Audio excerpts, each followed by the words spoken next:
Number 1 جمعہ کے آداب میں سے یہ ہے کہ جمعہ کی رات کو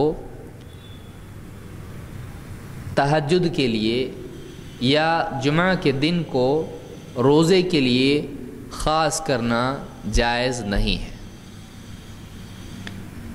بظاہر یہ بات الٹی دکھائی دیتی ہے کہ بھائی جب اتنا اچھا دن ہے تو اس میں دن میں روزہ رکھنے میں برا کیا ہے، اور جب اتنا اچھا دن ہے تو اس کی رات میں تہجد کرنے میں کیا خرابی ہے۔ لیکن عقل چلانے کی بجائے ہم کو اللہ کے نبی صلی اللہ علیہ وسلم کی تعلیمات کی پابندی کرنا ضروری ہے۔ جہاں دیکھیے شریعت کا قاعدہ کیا ہے، ہماری چاہت اور ہماری عقل اگر ہم کو بتا رہی کہ اس میں فائدہ ہے، اور اگر شریعت ہم کو بتاتی ہے کہ رک جاؤ، تو ہم کو چاہیے کہ ہم رک جائیں، چاہے اندر سے کتنی چاہت کیوں نہ ہو، چاہے عقل ہم کو بتا رہی ہو کہ اس کرنے میں ہمارے لیے فائدہ ہے۔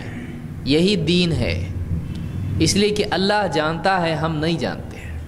بہت ساری چیزیں ہم کو لگتا ہے اس میں فائدہ ہے، لیکن اللہ نے اس سے منع کیا ہے، لہٰذا رکنے میں ہمارا فائدہ ہے۔ اپنی عقل کے پیچھے چلنے والا آدمی جو اللہ کے دین سے لاپرواہ ہو کر اپنی عقل پر چلے وہ نقصان اٹھاتا ہے۔ لہٰذا دین کے سلسلے میں یہ بات یاد رکھنا ضروری ہے کہ جب منع ہے تو منع ہے، چاہے ہمارا دل کتنا ہی چاہے ہماری عقل میں وہ بات فٹ بیٹھتی ہو۔ اس لیے کہ آدم علیہ السلام کو ابلیس نے کیا کیا، اللہ نے کہا تھا اس پیڑ کے قریب مت جانا، ابلیس نے کیا کہا، ارے یہ پیڑ بہت اچھا ہے، اس پیڑ کا پھل کھاؤ گے تو تم کو بادشاہت ملے گی، تم فرشتے جیسے ہو جاؤ گے، ہمیشہ کی زندگی تم کو ملے گی۔ قسم سے میں صحیح بول رہا ہوں، تمہارا بھلا چاہتا ہوں، قسم بھی کھائے، وقاسمہما انی لکما لمن الناصحین، قسم سے میں تمہارا بھلا چاہنے والا ہوں۔ یہ دیکھیے ابلیس قسم بھی کھاتا ہے اور کیا بول رہا ہے، میں تمہارا بھلا چاہنے والا ہوں، لیکن جھوٹ تھا، ان کو دھوکہ دینے کے لیے اس نے اس طرح سے کیا، تو اس کا کوئی بھروسہ نہیں ہے۔ اب انہوں نے جب پھل کھایا تو کیا ہوا، فائدہ ہوا کہ نقصان ہوا؟ وہ سارے وعدے ہوا میں اڑ گئے۔ ابلیس نے جو بھی باتیں کہی تھی وہ سب کیا ہو گیا، غلط ثابت ہو گیا۔ بلکہ بادشاہ کہا کہ بنیں گے، جسم پر جو کپڑا تھا وہ بھی چھن گیا، اتر گیا، بہت شرمندہ ہوئے۔ تو معلوم یہ ہوا کہ بعض اوقات اللہ کا جو حکم ہوتا ہے اس کے خلاف کوئی بات سامنے آتی ہے، وسوسہ شیطان دل میں ڈالتا ہے، آدمی جب اس کو مانتا ہے تو اس کا بہت بڑا نقصان ہوتا ہے۔ لہٰذا ہم اپنی عقل کو قرآن و سنت کے بدلے استعمال نہ کریں۔ قرآن و سنت چھوڑ دو، عقل چلاؤ، غلط۔ قرآن و سنت سمجھنے کے لیے عقل استعمال کریں۔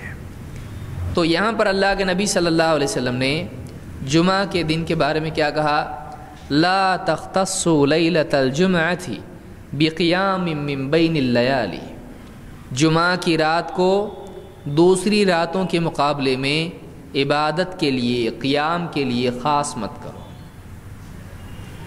ہفتے بھر میں کوئی رات اور نہیں، صرف جمعہ کی رات تہجد پڑھیں گے، ایسا مت کرو۔ ولا تخصوا یوم الجمعۃ بصیام بین الایام، اور دوسرے دنوں کے مقابلے میں جمعہ کے دن کو روزے کے لیے خاص مت کرو۔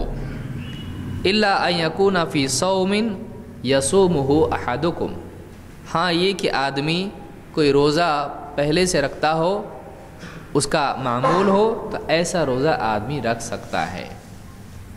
جیسے 13، 14، 15 کے روزے ہوتے ہیں، اب اس میں اگر جمعہ آ گیا کوئی بات نہیں، یا اسی طرح سے کوئی مثلاً ایسے دن کا روزہ آ گیا جس میں روزہ رکھنا چاہیے، جیسے عرفہ کا روزہ ہے یا کوئی اور روزہ ہے، تو ایسا روزہ رکھ سکتے ہیں، اس میں کوئی حرج نہیں ہے۔ بہتر یہ ہے کہ اس سے پہلے ایک دن جمعرات کا یا اس کے بعد ایک دن سنیچر کا روزہ جوڑا جائے تاکہ اختصاص ختم ہو جائے۔ تو یہ مسلم کی روایت ہے، اور اس سے معلوم یہ ہوتا ہے کہ جمعہ کی رات تہجد کے لیے خاص کرنا صحیح نہیں، اور جمعہ کا دن روزے کے لیے خاص کرنا صحیح نہیں۔ ہاں اس سے آگے پیچھے اگر جوڑ لیتا ہے تو وہ خاص کرنا ختم ہو جاتا ہے۔